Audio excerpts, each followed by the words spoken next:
May mga pagkakataon talaga na akala natin ay sapat na ang lahat sa atin.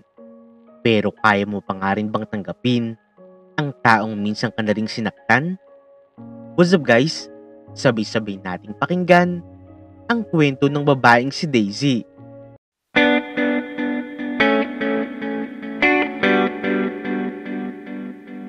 Payapa lamang tulad ng pangkaraniwan ang buhay ng isang mag-asawa na sabay nilang binubuo ang kanilang mga pangarap.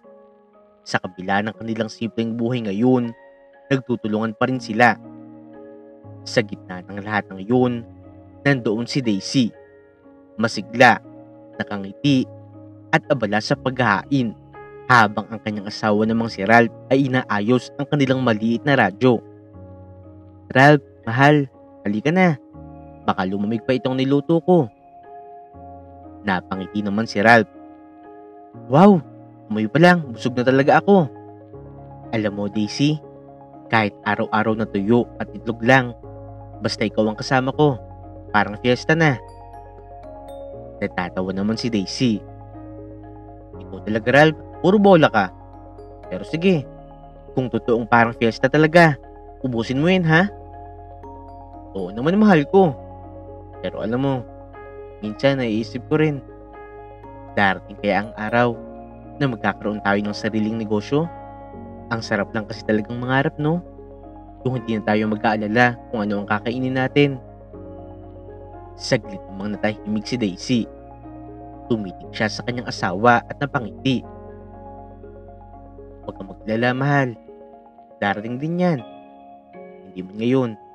Pero alam ko, ibibigay sa atin yan ng Diyos. Sa tamang panahon lang talaga. Sa simpleng tahanan na yun, palaging mayroong halakhak at mga pangarap. Madalas nga silang maglakad sa ilalim ng buwan. Bit-bit ang mga lumang plastic bag na may laman na tinapay. Habang nagkwentuhan tungkol sa kanilang magiging kinabukasan. Kapag yumaman na tayo, bibilang kita ng magandang bahay. Yung merong malalaking bintana. Yung makikita mo ang buong lungsod. Ngako yan. Bahay lang? Dapat may hardin din ha? Ganun yung dream house ko. Yung may mga bulaklak. Tulad ng rosas. Tsaka yung kapangalan ko. Yung Daisy. Para naman pagising ko, may makikita akong mga magaganda. Hirit naman ni Daisy. Walang problema yun mahal. Basta ikaw ang magdidilig. Ako naman ang magtatrabaho. Sagot naman ni Ralph. Ay hindi, dapat pareho tayo. Hindi pwedeng kasi lang ang magsusumikap. Gusto ko talaga yung nagtutulungan tayo. Sabi naman ni Daisy. Sabay na lamang silang napatawa. Sa sandaling yun, walang kahirapan, walang pangamba. Tanging pag-ibig lamang ang umiiral. Pero sa likod ng bawat halakhak, may lihim na panalangin si Daisy. Bawat gabi bago matulog, tahimik nga siyang dumudulog sa Diyos. Panginoon, isa lang po ang hiling ko sa ngayon. Sana rin po, bigyan niyo na po kami ng anak. Kahit isa lang. Para may tawagin naman kaming amin.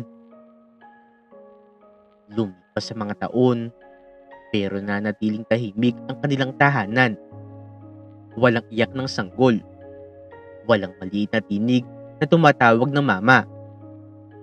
Isang umaga, habang naghuhugas siya ng pinggan, biglang nagsalita si Ralph. Mahal, 3 taon na tayo nagsasama. Hindi mo ba napapansin? Parang walang nangyayari. Sabi ni Ralph. Ha? Anong ibig mong sabihin? Nagtataka namang tanong ni Daisy. Sa tingin ko kasi, baka kailangan na rin nating magpatingin sa doktor. Malay mo, may problema lang na madali namang solusyonan para magkaanak na tayo. Tama ka nga Ralph. Baka nga dapat na. Sige, magpatingin tayo. Akala ni Daisy ay simpleng check-up lamang yun. Pero hindi nga niya akalain na isang pangungusap lamang ng doktor ang kayang bumago sa kanilang buhay. Sa loob ng klinik, malamig ang hangin ng aircon. Pero mas malamig ang pakiramdam ni Daisy. Ang doktor, seryoso, habang hawak ang resultang papel. Mrs. Santiago, pasensya na po. Pero ayon po sa mga resulta, may komplikasyon po sa inyong matres. Hindi ka na po maaaring magdalang tao. Kung ipipilit nyo pa, delikado na para sa'yo. Pasensya na po. Nanlumo talaga si Daisy. Tila napundi ang liwanag sa kanyang mata. Tahimik lang naman si Ralph. Wala siyang masabi. Hawak-hawak ni Daisy ang papel habang tumutulo ang luha sa kanyang pisngi. Ralph, ibig sabihin, hindi na kita mabibigyan ng anak? Wala na talagang pag-asa? Naiiyak na sambit ni Daisy. Pasensya na talaga, Mrs. Santiago. Pero wag po kayong mag-alala. Marami naman pong paraan para maging masaya ang pamilya nyo. Hindi lang po sa pagkakaroon ng anak na susukat ang kabuuan ng mag-asawa. Kung gusto nyo po talaga magkaroon ng anak, pwede rin naman po kayong umampon. Sabi ng doktor. Lumabas silang tahimik sa ospital. Sa jeepney pa uwi, wala rin nagsasalita. Tanging hangin at ingay lamang ng trapiko ang maririnig. Pagdating sa bahay, umupo si Daisy sa gilid ng kama. Hawak pa rin ng papel. Ralph, pasensya ka na talaga ha. Kasalanan ko to. Ako ang may depekto. Ako ang may diferensya. Tama na Daisy. Huwag mo nang sisihin ang sarili mo. Wala namang may kagustuhan nito eh. Pero Ralph, pangarap mo yun di ba? Gusto mong magkaroon ng anak. Oo Daisy. Gustong gusto ko. Pero mas gusto ko naman nakasama ka. Anak? Pwedeng mawala yan. Pero ikaw, isa lang ang Daisy ko. Ikaw lang yun. Niyakap niya ito ng mahigpit. Doon, sa gitna ng katahimikan, nagtagpo ang dalawang puso na parehong sugatan. Pero habang si Daisy ay natutong tanggapin ang kanilang kapalaran, si Ralph ay unti-unting nagbago. Sa mga sumunod na buwan, hindi na ganoon kainit ang ngiti ni Ralph. Ang dating lalaking puno ng lambing, ngayon, palaging tahimik at laging malayo ang tingin. Ralph, maaga ka bang aalis bukas? Tanong ni Daisy. Oo, may overtime kami. Ganun ba? Pero linggo naman bukas ah. Di ba dapat wala kang pasok? Pinagtrabaho kami. Kailangan daw. Matipid na sagot ni Ralph. Napansin ni Daisy na palaging mayroong dahilan ang kanyang asawa. Madaling araw na akong umuwi ito. Minsan ay amoy alak pa. Minsan nga rin, may lipstick pa ito sa kanyang kwelyo. Isang gabi, habang nag-aayos siya ng mga labahin, napansin niyang naiwan ni Ralph ang cellphone niya sa lamesa. Tumunog ito. Isang mensahe mula sa numero na walang pangalan. Miss na kita, love. Si baby, naglalakad na siya. Nanginig ang kamay ni Daisy. Tumulo ang kanyang luha kahit pinipigilan niya. Hindi siya makapaniwala. Buong gabi, nakatingin lamang siya sa kisame. Tahimik na umiiyak. Kinabukasan, pilit nga niyang hinarap si Ralph. Sino si Mia? Ralph, magsabi ka ng totoo. Nagtataka kunwari si Ralph. Ha? Anong sinasabi mo? Mia? Hindi ko kilala yun. Huwag mo na akong lokohin, Ralph. Nabasa ko na ang lahat. Sino naman si baby? Natahimik na si Ralph. Tila tuliro. Daisy, pasensya na. Pero matagal ko na rin gustong sabihin sa'yo. Nagkaroon ako ng iba. Nagkaroon ako ng ibang babae. Parang gumuho ang buong paligid ni Daisy. Wala siyang narinig kung hindi ang mga salitang yun. Ibig mong sabihin, habang nagdurusa ako dito, habang sinisisi ko ang sarili ko, ikaw, nagmamahal ka ng ibang babae? Hindi ko naman sinasadya eh. Nahulog lang ako. Binigay niya ako ng anak, Daisy. Yung matagal ko nang pinapangarap. Tuloy na ring napaiyak si Daisy. Hindi niya alam kung ano nga ba ang dapat niyang maramdaman. Pero isa lamang ang nananaig. Ang sakit ng kanyang puso. At ako? Ako ba? Wala nang halaga sa'yo? Pasensya na.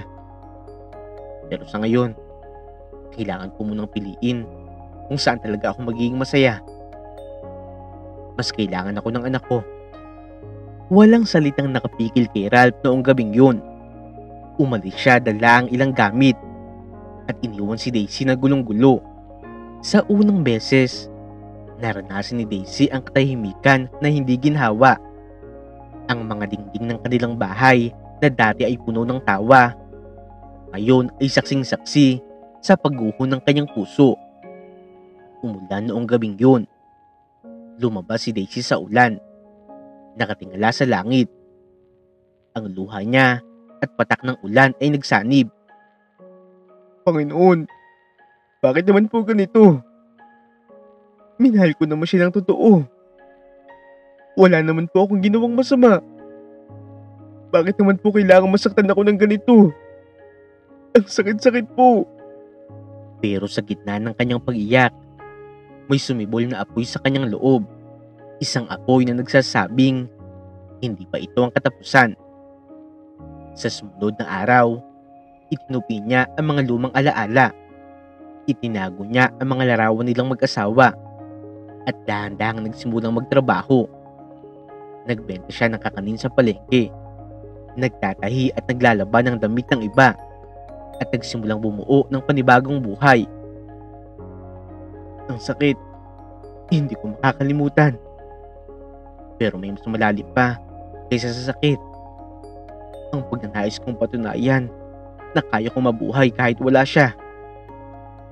At doon na nga nagsimula ang bagong yugto ng buhay ni Daisy.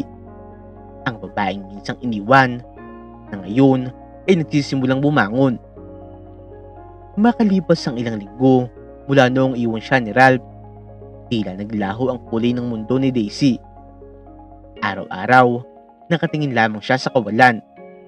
Tila wala ng silbi ang bawat paggising. Sa bawat pagdilat ng kanyang mata, bumabalik ang tanong sa kanyang isipan. Bakit kaya ako pa? Bakit kailangan kong maiwan? Bakit kailangan kong maranasan to?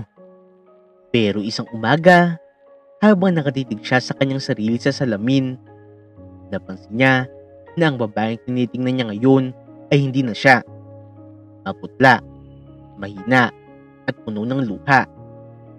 Huminga siya ng malalim at sinabi sa kanyang sarili, hindi ako pwedeng manatiling ganito. Kung niloko niya ako, ipapakita ko, kaya kong tumayong mag-isa. Mula noon, nagsimula na nga rin siyang bumalik sa dating sigla.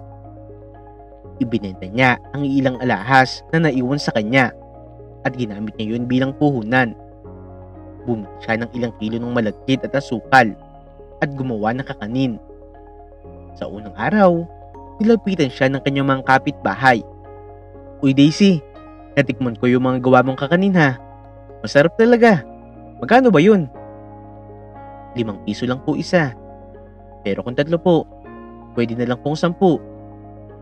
Sige ba, 3 na. Ang galing mo talaga, Daisy.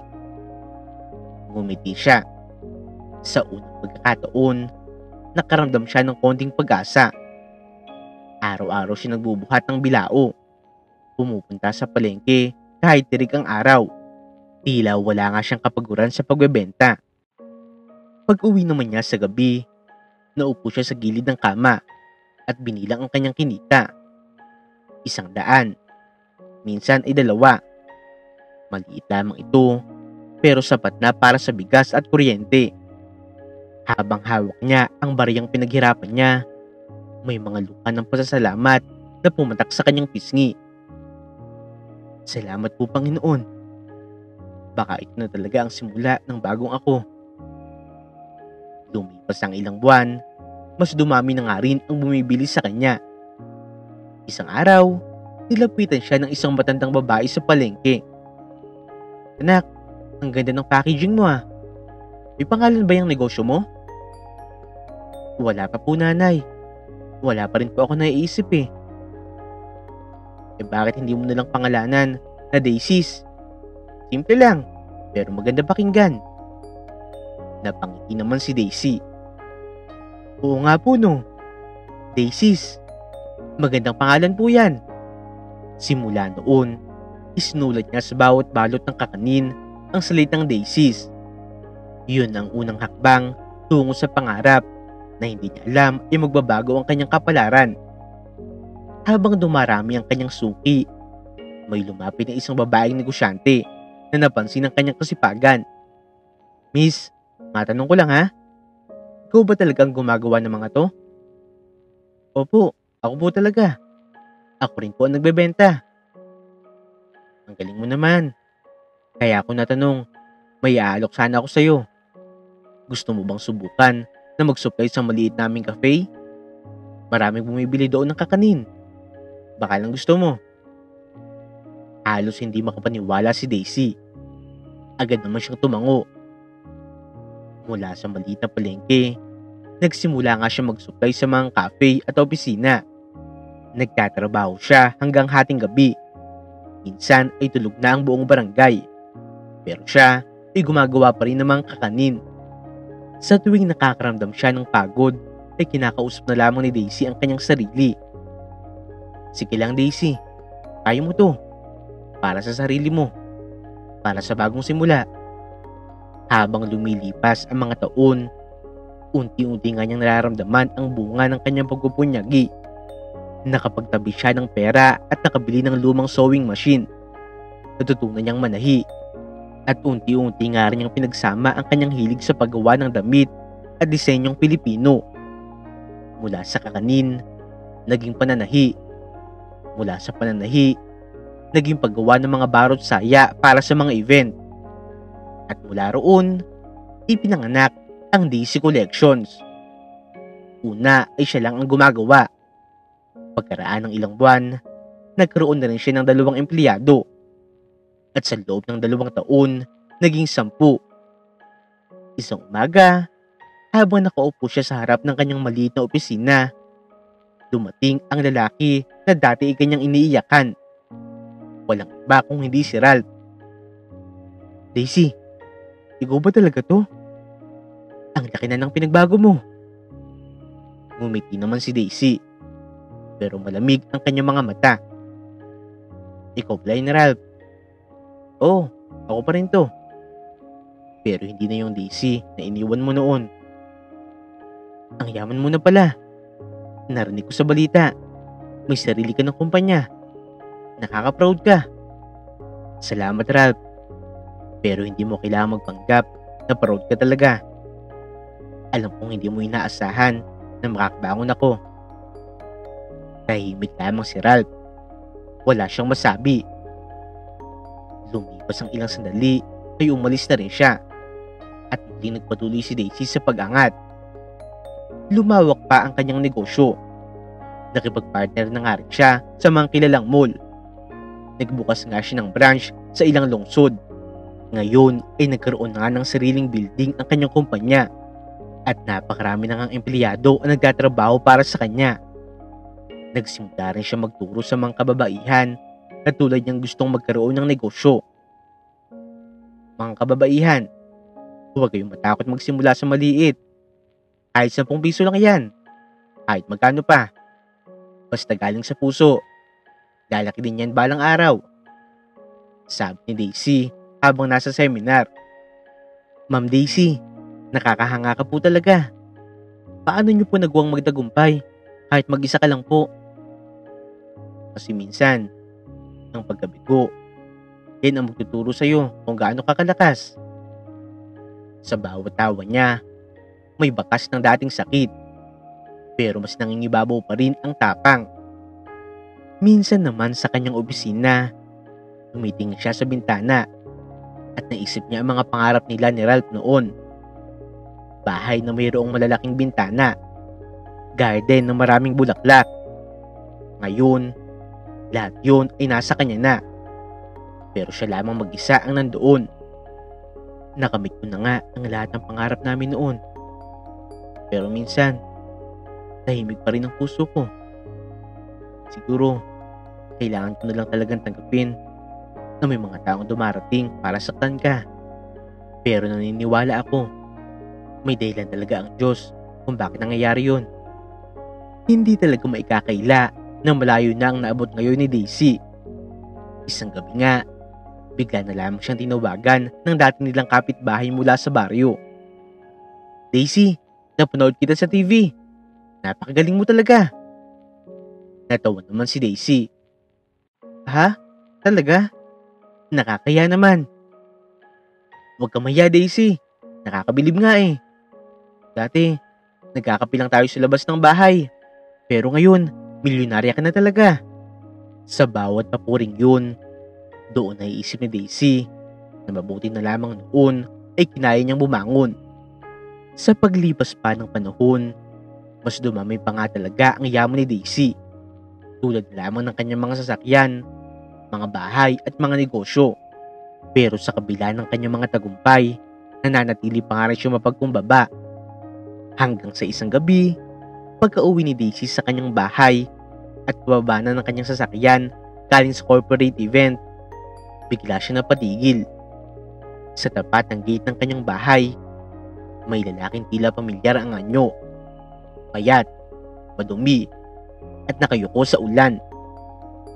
Noong maiangat nito ang kanyang muka, parang huminto ang oras ni Daisy. Ralph? Ikaw ba yan? Oo, Daisy. Ako nga to. Sampit ni Ralph habang nanginginig sa lamig. Nanika si Daisy. Tila hindi makapaniwala sa kanyang nakikita. Basang-basa sa ulan si Ralph. May dalang lumang bag. At kita sa kanyang muka ang pagod at pagsisisi. Bakit ka nandito? Anong kailangan mo? Tanong ni Daisy na pilit niyang pinatatatag ang kanyang boses. Daisy, walang-wala na ako. Iniwan na ako ni Mia. Lahat ng pinundar ko, nawala sa akin. Pero higit sa lahat, nawala ka din.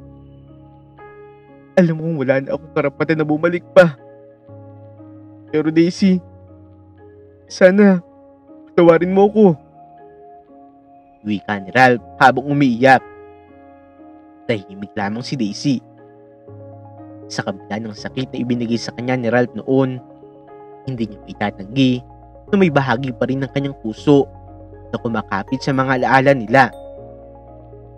Matagal niyang tinitigan si Ralph bago siya muli nagsalita. Mahirap kang patawarin, Ralph. Pero mas mahirap mabuhay na mayroong galit. Kaya sige, papatawarin kita. Pero huwag mong asahan na agad kong maibabalik ang tiwala ko sa'yo. Sabi ni Daisy habang nakatingin sa malayo. Hindi ko hingin ang lahat, Daisy. Gusto ko lang makasama kang muli. Kahit simula sa maliit na paraan. Pangako, magbabago na ako. Tugon ni Ralph na may bahid ng pag-asa. At sa mga sumunod na araw, unti-unti na rin tinanggap ni Daisy ang pagbabalik ni Ralph. Muling bumalik ang mga ngiti sa bahay. May mga tawa, may mga sandali na tila bumalik ang dating panahon. Pero sa loob ni Daisy, mayroon pa ring takot sa kanya. Takot na baka muli lamang siyang masaktan. Isang umaga, habang nag-aalmusal sila, napansin ni Daisy ang kakaibang ngiti ni Ralph. Mukhang may iniisip kang malalim ha. Ano yan? Tanong ni Daisy habang nagtitimpla ng kape. Namiss ko lang talaga to. Yung simpleng buhay natin noon. Ang hirap palang mabuhay na wala ka, Daisy. Sabi ni Ralph, sabay hawak sa kamay niya. Ang mahalaga, Ralph, nandito ka na ulit. At sana nga sa pagkakataong to, totoo na ang lahat. Wika ni Daisy na mayroon ding ngiti sa kanyang labi. Habang tumatagal, muli niyang ipinagkatiwala kay Ralph ang ilang bahagi ng kanyang negosyo. Hinayaan na niya itong tumulong sa kanyang opisina, humawak ng ilang proyekto at nakikipag-ugnayan sa mga kliyente. Sa una ay maayos naman ang lahat. Mabait si Ralph, maalalahanin at tila nagbago na nga talaga. Pero kasabay ng pag-ibig na muling nabubuhay, unti-unti nga rin lumalabas ang mga senyales ng pagod kay Daisy. Madalas na nga siyang mahilo, sumasakit ang dibdib at napapagod kahit simpleng lakad lamang. Hanggang sa isang araw, sa gitna ng meeting ay bigla na lamang siya natumba. Noong magising siya ay nasa ospital na siya. Sa tabi ng hospital bed ay nandoon si Ralph. Hawak ang kanyang kamay. Daisy, salamat naman at nagising ka na. Sobrang nag-aalala ako sa iyo. Sabi ni Ralph na tila puno ng pagmamalasakit. Ano nangyari sa akin? Ano ang sabi ng doktor? Tanong ni Daisy na mahina ang boses. Daisy, kailangan mo munang magpahinga, sabi ng doktor. Dapat magbakasyon ka muna. Huwag kang mag-alala. Huwag mo munang alalahanin ang lahat. Ako na muna ang bahala sa kumpanya habang nagpapalakas ka. Tugon ni Ralph habang hinahaplos ang buhok ni Daisy. Ilang araw lamang ang lumipas at nagpasya si Daisy na magpunta sa ibang bansa para magpagamot at makapagpahinga. Sa araw ng kanyang pag-alis, hinawakan niya ang kamay ni Ralph bago sumakay sa eroplano. Ralph, ipapaubaya ko muna sa iyo ang lahat. Sana hindi ako nagkakamali. Ikaw muna ang bahala sa lahat ng pinaghirapan ko, ha? Magpapalakas lang ako. Sabi ni Daisy na may kaba sa kanyang dibdib. Wala kang dapat ipag-alala, mahal. Ako na ang bahala. Ipagmalaki mo ako habang wala ka. Tugon ni Ralph habang nakangiti kay Daisy. Nagtungo na nga sa ibang bansa si Daisy. Sa unang pagkakataon matapos ang ilang taon, nakahinga si Daisy ng maluwag. Naglibot siya sa mga parke. Nakisalamuha sa mga taong hindi naman niya kilala at sinubukan muna niyang kalimutan ang mga problema. Pero sa mga tahimik na gabi, palagi pa rin siya nakatingin sa kanyang cellphone. Naghihintay ng tawag mula kay Ralph. Isang tawag na matagal na ngang hindi dumarating. Hanggang isang gabi, may natanggap siyang mensahe mula sa kanyang sekretarya. Buong akala niya ay isang normal na tawag lamang ito. Pero ito pala ang kanyang maririnig. Umiiyak ang kanyang sekretarya. Ma'am, may kailangan ka pong malaman. Si Sir Ralph po, tinanggal na po ako sa trabaho. Siya na raw po ang bagong presidente ng kumpanya. Nilipat na po niya sa pangalan niya ang karamihan ng mga assets. Nanlaki ang kanyang mga mata sa kanyang narinig. Totoo ba to? Si Ralph? Kinuha niya ang kumpanya ko? Opo, ma'am. Karamihan din po sa mga board members. Pinalitan na rin niya. Hindi po namin alam kung paano. Kung sino man po ang pumipigil sa kanya, tinatanggal niya po kaagad. Pati po ako, wala na sa kumpanya. Sabi ng kanyang sekretarya habang umiiyak. Natahimik talaga si Daisy. Tila biglang nawala ang lahat ng kanyang lakas. Hindi siya makapagsalita. Tumingin siya sa labas ng bintana ng hotel. At doon bumagsak ang unang luha. Akala ko, nagbago na siya. Ganto na naman. Pareho pa rin. 2 beses na niya akong niloko. Mahinang sabi niya sa kanyang sarili. Buong magdamag siyang hindi makatulog. Inalala niya ang lahat ng pinagdaanan nila ni Ralph.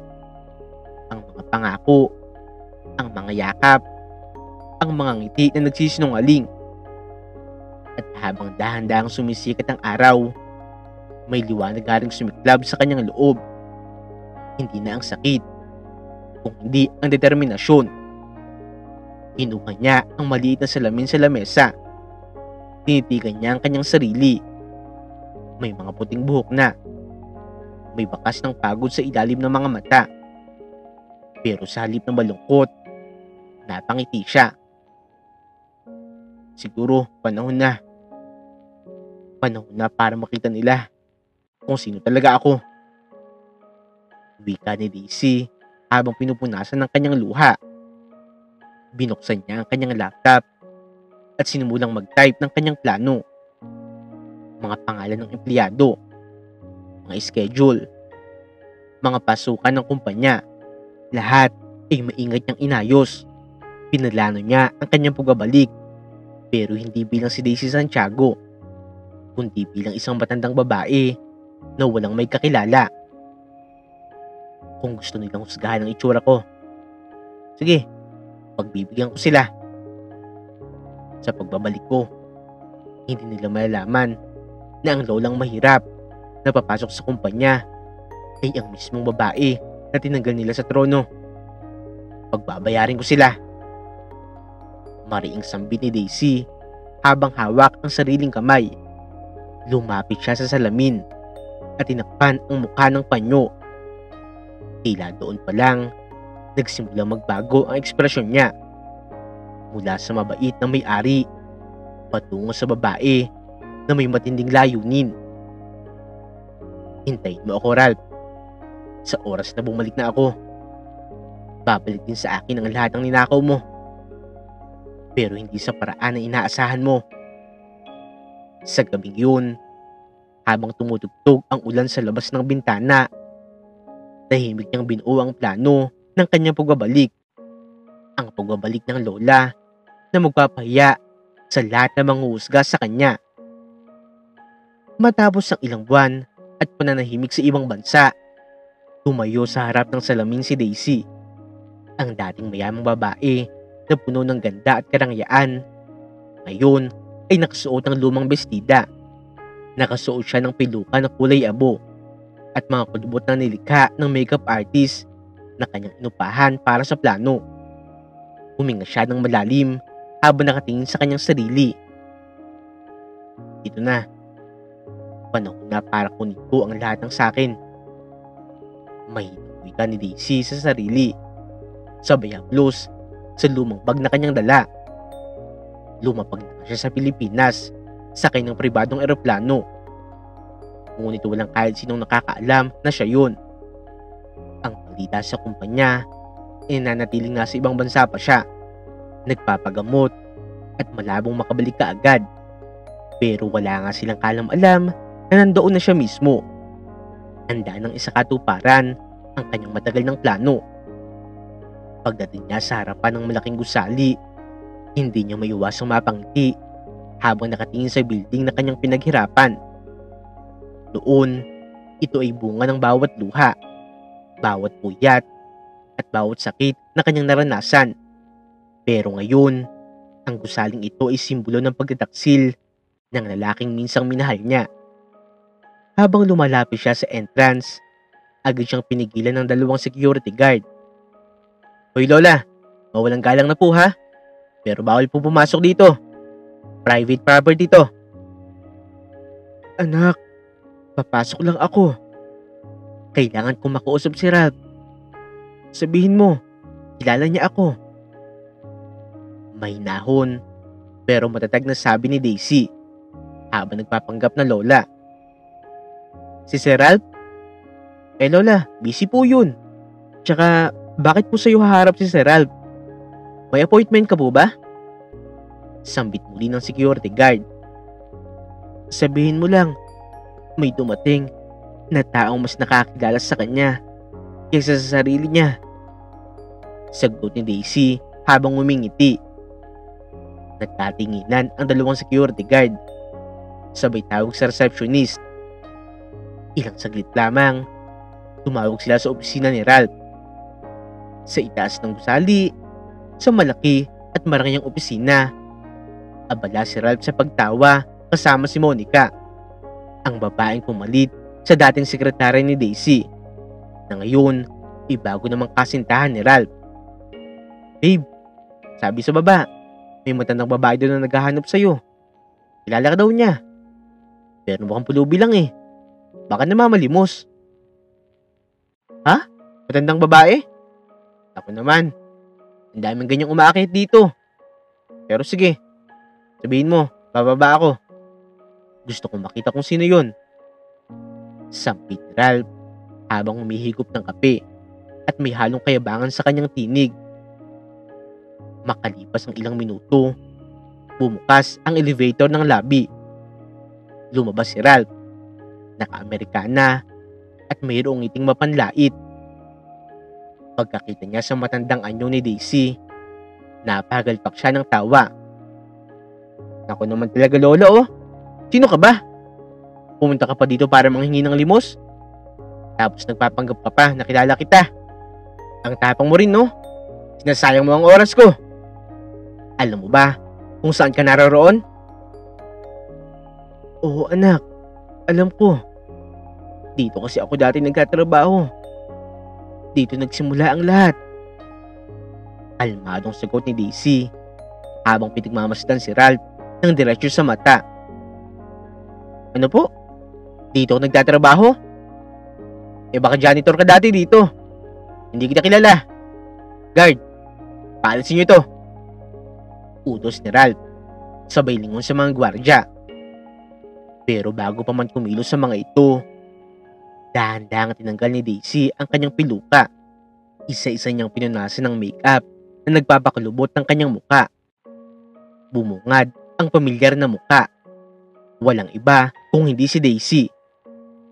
Lahat ng mga nasa lobby ay napanganga. Ang receptionist, ang mga gwardya, at si Monica. Lahat sila ay natigilan.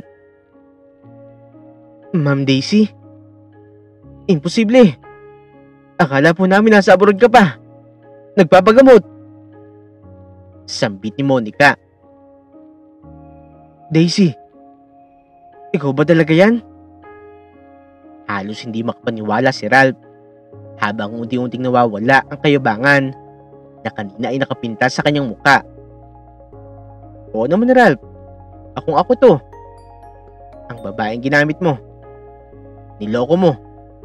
At pinagtawanan mo ngayon. Tsaka ngayon, bumalik lang ako. Hindi ka ba masaya? Pero ngayon, bumalik ako hindi bilang asawa mo, kundi bilang may-ari ng kumpanyang ito." Biglang dumating ang mga abogado ni Daisy sa kanyang likod. Iniabot niya ang mga dokumentong hawak niya. May dala nga sila mga folder at legal papers. Agad naman nagsalita ang isang abogado. "Mr. Ralph, nandito po ang legal documents na nagpapatunay na ang kliyente po namin na si Miss Daisy Santiago ang tunay at nagmamay-ari ng D&R Group of Companies. Effective immediately. Tinatanggalan ka ng lahat ng karapatan sa kumpanyang ito." Tuluyang napatulala si Ralph. Mabilis ang tibok ng kanyang dibdib. Habang si Monica naman ay dahan-dahang umatras. Tila takot na takot sa mga mata ni Daisy. "Mahal, pakinggan mo muna ako. Hindi ko naman ginusto ang lahat ng to. Naloko lang ako ng mga kasosyo. Ginawa ko lang to para protektahan ng kumpanya. Maniwala ka sa akin." "Ano? Protektahan? Papatawa ka ba? Hindi mo ako niloko para protektahan ng kumpanya, Ralph. Niloko mo ako dahil sakim ka. Dahil hindi mo matanggap na mas malakas ako kaysa sa'yo." Mariing sambit ni Daisy. Tahimik lamang ang buong labi. Wala ni isa sa mga ito ang makatingin ng diretsyo kay Daisy. "Ralph, noon pinatawad na kita. Kahit niloko mo ako, kahit sinaktan mo ako.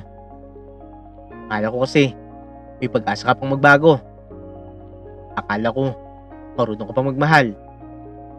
Pero ngayon, tapos na ang lahat. Simula sa araw na to, wala ka na talagang karapatan sa kahit anong bagay na pinaghirapan ko. Wala nang maaawa sa'yo. Daisy naman, huwag mo akong gantuhin. Asawa mo pa rin ako, di ba? Ano? Asawa? Matagal na yang tapos. Ang natitira na lang sa atin, mga abo ng mga panloloko mo sa akin. Huwag kang mag-alala. Inaayos ko na rin ang annulment papers natin. Sabay lingon na sa mga gwardya. Kayo dyan, palayasin nyo na ang taong to. At siguraduhin nyo na hindi na siya makakabalik dito kailanman. Naiintindihan nyo? Dahan-dahang lumapit ang mga gwardya kay Ralph. Pilit niya itong nilalabanan, pero huli na. Lumakad si Daisy patungo sa gitna ng labi. Tiningnan niya ang malaking logo ng kumpanya sa pader. Pumikit siya sandali at bumuntong hininga. Hindi na ako magtitiis pa para sa kanya. Ngayon, panahon ko naman para mamuhay ng tahimik at malaya. Sambit ni Daisy sa kanyang sarili. Mula noon, araw-araw na nga siyang pumapasok sa kumpanya. Hindi bilang babaeng may-ari lamang, kundi bilang pinuno na mayroong bagong tapang. Itinuon niya ang buong oras sa pagpapalago ng kanyang negosyo. Muli niyang binigyang halaga ang mga empleyadong tapat sa kanya at unti-unting naibalik ang sigla ng kumpanya. Pero sa kabila ng lahat ng tagumpay, may bagyang lungkot pa rin sa mga mata ni Daisy. Sa tuwing nakakita siya ng mga magkasintahan o mga pamilya na sabay na kumakain, napapangiti na lamang siya. Pero kasabay nun ay isang mahinang buntong hininga. Siguro, hindi na talaga para sa akin ang pagmamahal. Bulong niya sa kanyang sarili. Pero hindi nga niya alam na ang tadhana ay may inihandang panibagong yugto. Isang kabanata na magpapatunay na kahit ilang ulit pa nga tayong masaktan, may himala pa rin mangyayari at darating sa atin. Magmula noong muling tutukan na ni Daisy ang kanyang negosyo, madalas nga siyang abutin ng gabi sa opisina, nakaharap sa mga papeles. Walang ibang kasama kung hindi ang tunog ng orasan sa dingding. Ganito na lang siguro ako habang buhay. Trabaho, negosyo, tagumpay. Pero mag-isa naman. Mag-isa lang. Bulong ni Daisy habang inaayos ang mga dokumento. Pero isang umaga, habang busy nga siya sa pagbabasa ng mga reports, biglang pumatok sa pinto ng opisina ang isang lalaki. Sino yan? Pasok lang. Pumasok dito ang isang lalaki na nakaasul na uniforme. May daladalang lumang lagayan ng pagkain. Maamo ang muka. May simpleng ngiti. At halatang pagod, pero magalang pa rin ang kilos. Magandang umaga po, Ma'am Daisy.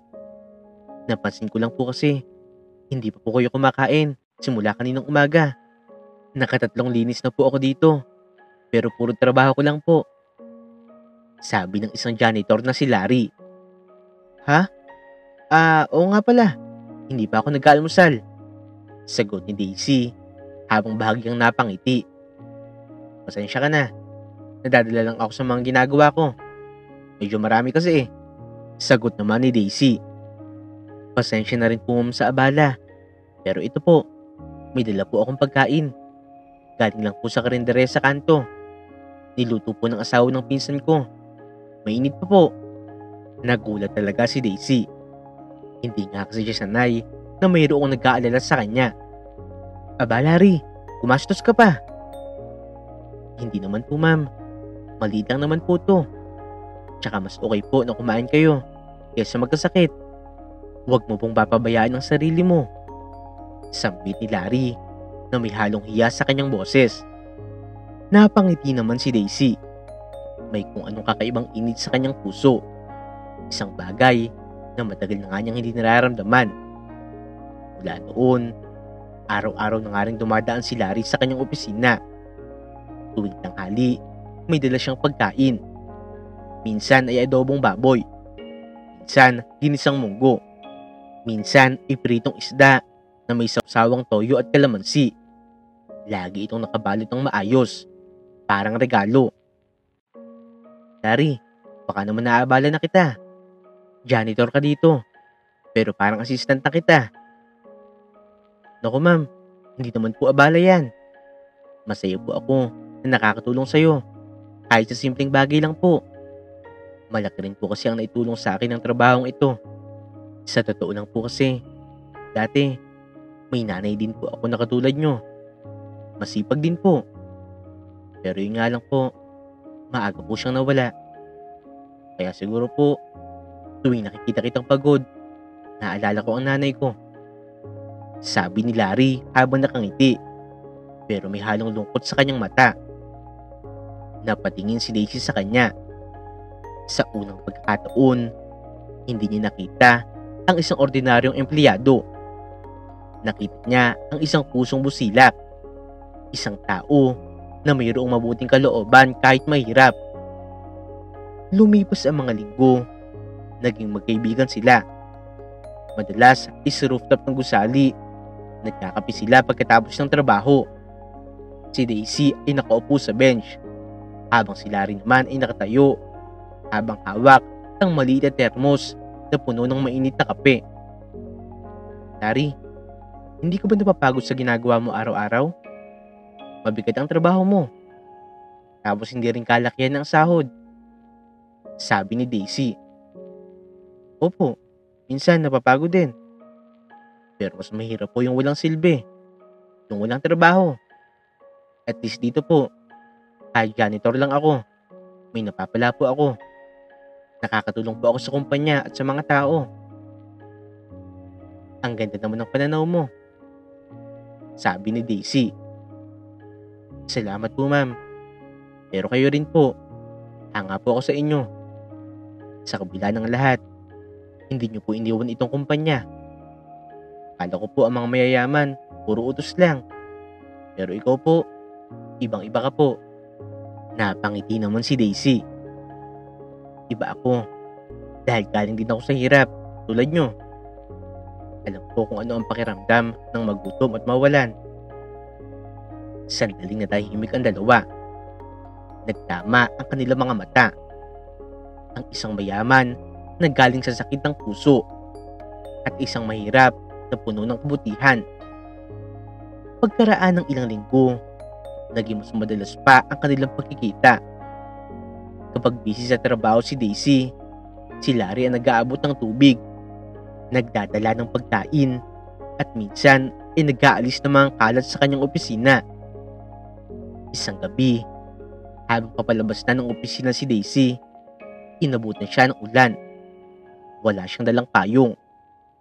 Nagmamadali siyang lumabas, pero biglang mayroong tumakbo papunta sa kanya. Ma'am, ito po ang payong. Sabay abot ng payong. Baka po magkasakit ka. Naku Larry, ikaw naman ang basang-basa oh. Bakit hindi mo na lang to gamitin? Sagot naman ni Daisy. Mas mahalaga po na hindi ka mabasa. Sabay ngiti ni Larry na puno ng kababaang loob. Napatigil si Daisy. Sa gitna ng ulan, naramdaman niya ang kakaibang tibok ng puso. Tahimik pero matindi. Mula noong gabing yun, unti-unti na parang siyang nasanay sa presensya ni Larry. Kapag wala ito, tila mayroong kulang sa kanyang araw. At ganoon din si Larry. Laging humahanap ng paraan para mapangiti si Daisy. Hanggang isang araw, matapos ang mahabang meeting, napagpa siya ni Daisy na magpahinga sa lounge.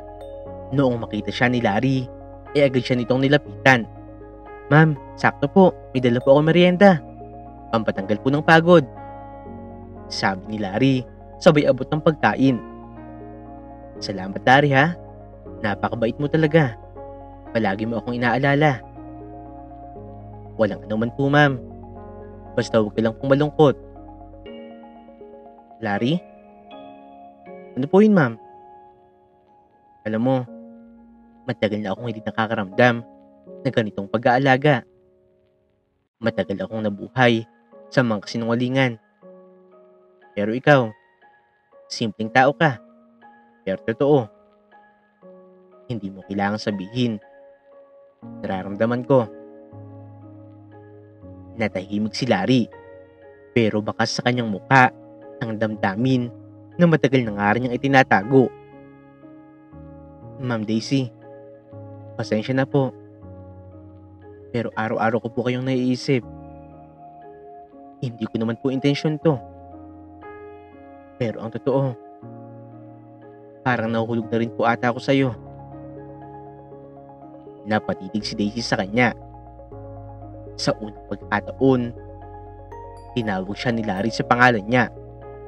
Hindi lamang bilang boss, kundi bilang isang babae. Larry, matagal ko na rin itinanggi sa sarili ko. Pero, totoo na rin ang nararamdaman ko. Ngumiti si Larry, puno ng pag-asa. Sa simpleng gabing yun, sa gitna ng mga ilaw ng lungsod, nagsimula ang isang pag-ibig na hindi lamang batay sa yaman, kung hindi sa kabutihan ng puso. Hindi nagtagal, naging magkasintahan sila. Naging usap-usapan ito sa kumpanya. Pero sa halip na ikahiya, ipinagmalaki ni Daisy si Larry. Oh, siya ang minamahal ko. Janitor man siya, pero siya ang lalaki na marunong magpahalaga. Hindi ko kailangang ikahiya ang taong marunong magmahal ng tapat. Matatag na sabi ni Daisy sa harap ng ilang empleyado. Lalong humanga ang mga tao sa kanya. Nakita nila na sa likod ng titulo at tagumpay, may puso pa rin si Daisy. Pusong handang magmahal kahit ano pa ang katayuan mo sa buhay. At si Larry naman, sa kabila ng lahat ng paninira at pangungutya ng iba, nananatili pa nga rin siyang mapagkumbaba. Araw-araw ay ginagawa pa rin niya ang kanyang trabaho. Pero ngayon, may dahilan na nga rin siyang umiti. Dahil sa bawat pagwalis niya sa sahig, may babae nagmamahal sa kanya ng buong puso. Sa mga sumunod pang buwan, lalo pa nga rin lumalim ang kanilang relasyon. Nagpasya na si Daisy na magsama na sila ni Larry sa kanyang bahay. Ang dating malamig na bahay ni Daisy ay napuno ng tawanan, alakhak, at amoy ng bagong lutong pagkain. Simula noong inalok niya si Larry na tumira sa kanyang bahay, naging magaan na ang lahat at naging makulay ang bawat araw niya. Isang gabi, habang nagluluto si Larry sa kusina, tahimik siya nakaupo sa sala. Pinagmamasdan ito mula sa malayo. Nakasuot nga si Larry ng apron na may nakasulat na "Best Cook Ever". May konting mantika sa pisngi nito. Pero sa mata ni Daisy, wala nang mas gwapo pa sa kanya. Larry, hindi ko akalain. Darating pa pala ang araw na mayroong magluluto para sa akin. Noon, ako lang palagi ang nag-aasikaso ng lahat. Pero ngayon, bigla namang sumabat si Larry. Ngayon Daisy, ako naman ang mag-aalaga sa'yo. Nakangiti nitong sagot. Matagal mo nang inalagaan ng kumpanya, ang sarili mo. Kaya panahon naman para mayroong mag-alaga sa'yo. Napangiti si Daisy na halatang kinikilig. Kaya nga siguro napamahal ako sa'yo eh. Kasi kailanman, hindi mo ipinaramdam sa akin na iba ako. Eh kasi Daisy, totoo naman. Babae ka lang din na marunong magmahal. Hindi ko kailangan tingnan kung ilan ang pera mo o kung gaano ka kayaman. Ang mahalaga, marunong ka pa rin magmahal. Marunong ka magpahalaga. Natawa si Daisy. Noon pa man, ito na ang kanyang pinapangarap. Ang magmahal nang hindi kailangan sukatin ang yaman o posisyon.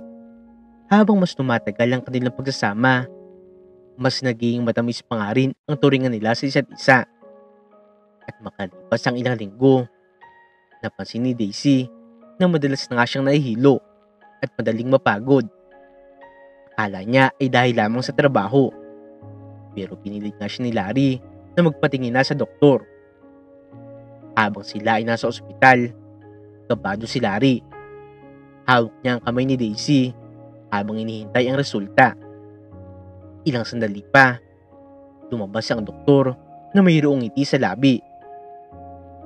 Mrs. Daisy, congratulations po. Magiging nanay ka na. Napatulala si Daisy. Sandali siya natigilan at hindi siya makapaniwala sa kanyang narinig. Dok, ano pong sabi niyo? Ako po, magiging nanay na? Hindi talaga makapaniwala si Daisy. Oo, tama ang narinig mo. Wala na po ang dati mong kondisyon. Isang himala ang nangyaring to. Pero totoo, buntis ka po. Napaluha talaga si Daisy sa sinabi ng doktor. Agad niyang niyakap si Larry ng mahigpit. Larry, narinig mo yun?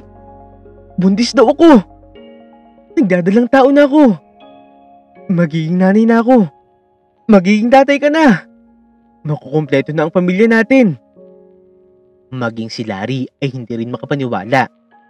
Napayak na lamang din siya sa sobrang tuwa. Daisy, totoo ba to? Salamat! Salamat naman! Magkayakap silang dalawa. Umiiyak sa sobrang saya. Matagal na panahong inakala ni Daisy na imposible nang magkaroon pa siya ng anak. Pero ngayon, eto na siya. May buhay sa kanyang sinapupunan. Bunga ng pag-ibig na totoo. Pag-uwi nila, sabik si Larry sa pag-aalaga kay Daisy. Bawal na itong mapagod. Kaya halos araw-araw, ayaw na nga niya itong patayuin o gumalaw pa. Diyan ka lang, Daisy. Ako na maghuhugas niyan. Maupo ka lang dyan. Dapat inaalagaan mo ang sarili mo. Hindi ka na nag-iisa. Tandaan mo yan. Nandito na ako. Haalalayan kita sa lahat. Larry, sobra ka naman. Parang akong Reyna dito, oh. Kasi nga, Reyna ka naman talaga sa buhay ko. Minsan, nagigising si Daisy sa madaling araw. At makikita niya si Larry. Tahimik na pinagmamasdan siya habang tulog. Kapag tinatanong naman niya ito kung bakit, palagi lamang itong umingiti. Kasi Daisy, hanggang ngayon, hindi pa rin ako makapaniwala na ikaw ang kasama ko. Ang dati kong boss. Magiging asawa ko na ngayon. Magiging pamilya na tayo. Araw-araw, mas nagiging malapit pa sila. Ang bahay na dati ay puno ng kalungkutan, ngayon, punong-puno ng pag-ibig at pag-asa. Pero isang araw, sa hindi inaasahang pagkakataon, may isang bisitang dumating sa bahay ni Daisy. Isang pamilyar na tao ang pumunta dito. Pagkabukas niya ng pinto, bumungad kay Daisy si Ralph, ang dati niyang asawa. Naka-Amerikana, pero halata na naghihirap na. May lungkot sa kanyang muka. Daisy, pwede ba kitang makausap? Ralph, ano pa bang kailangan mo? Hindi pa ba malinaw sa iyo ang lahat? Tapos na tayo. Tapos na ang lahat sa atin. Daisy naman. Oo, nagkamali ako. Wala akong araw na hindi pinagsisihan. Pinagsisihan ko na ang lahat ng ginawa ko. Naiwan ako mag-isa. Walang pera. Walang dignidad. Daisy, patawarin mo na ako. Parang awa mo na. Sana, bigyan mo pa ako ng isa pang pagkakataon. Sampit ni Ralph. Nagmamakaawa. Tahimik lamang si Daisy. Hindi na siya galit. Pero wala na nga na siya nararamdaman para sa lalaki na minsang sumira sa kanya. Ralph, huwag kang maglala. Matagal na kitang pinatawad. Pero hindi na ako babalik sa'yo. Hindi mo na ako kailangang kaawaan. Dahil ngayon, masayang masaya na ang buhay ko. Masaya? Paano ka magiging masaya kung ako naman ang tunay mong asawa? Ngumiti si Daisy. Marahan pero matatag. Masaya ako dahil ngayon natagpuan ko na ang tao magmamahal sa akin ng tapat. Hindi mo na kailangang mag-alala, Ralph, kasi ngayon may nagmamahal na sa akin. Bago pa man makapagsalita si Ralph, lumabas si Larry mula sa loob ng bahay. Hawak ang tasa ng gatas ni Daisy. Daisy, inumin mo na to bago pa lumamig. Napako ang tingin ni Ralph kay Larry. Daisy, sino siya? Siya si Larry. Ang lalaki nagpakita sa akin kung ano ang tunay na pagmamahal. Halos hindi makapaniwala si Ralph. Kilala ko siya. Siya yung janitor sa kumpanya mo, di ba? Totoo ba to? Siya ang ipinalit mo sa akin? Oo, Ralph. Isa nga siyang janitor. Pero higit siyang mayaman kaysa sa'yo, Ralph. Dahil may puso siya na marunong magmahal at marunong tumupad. Higit sa lahat, marunong din siyang magsikap. Noong marinig yun, napayuko si Ralph. Tila nawasak ang natitirang yabang sa kanya. Hindi ako karapat-dapat. Tama ka, Ralph. Hindi ka nga karapat-dapat. Pero salamat. Dahil kung hindi mo ako niloko noon, hindi ko makikilala ang lalaking para sa akin talaga. Tahimik lamang si Ralph at tuluyang umalis nang hindi na lumingon. Sa unang pagkakataon, naramdaman niya na siya na nga ngayon ang naiwan. Noong makaalis si Ralph, lumapit si Larry kay Daisy. Sabay haplo sa tiyan nito. Hindi mo na kailangang isipin yun. Ako na ang bahala sa inyo ni baby. Sampit ni Larry. Alam ko naman yun, Larry. At alam ko rin na ito na yung buhay na matagal ko nang ipinagdarasal. Lumipas sa mga buwan at lalo bang lumigaya si Daisy. Sa bawat araw na ginugugol niya kasama si Larry, naramdaman niya kung ano talaga ang kahulugan ng tunay na pagmamahal. Hindi man marangya, pero totoo. Isang gabi, habang nakaupo sila sa harap ng kanilang bahay, pinagmamasdan ang liwanag ng buwan, marahang umawak si Daisy sa kamay ni Larry. Alam mo, Larry, noon, akala ko tapos na ang kwento ko. Akala ko buong buhay, trabaho na lang ang gagawin ko. Pero bigla kang dumating. At ikaw pala ang huling pahina ng kwento ko. Daisy, hindi pa ito ang huling pahina. Simula pa lang ito ng panibagong kwento mo. Kasama natin. Ngumiti si Daisy habang pinapahiran ang luha sa kanyang mata na dala ng kasiyahan. Kung mayroon mang himala sa mundo, totoo nga ang himala. Oo yun. Dahil sa'yo, natutunan ko na muling maniwala sa pag-ibig at sa sarili ko.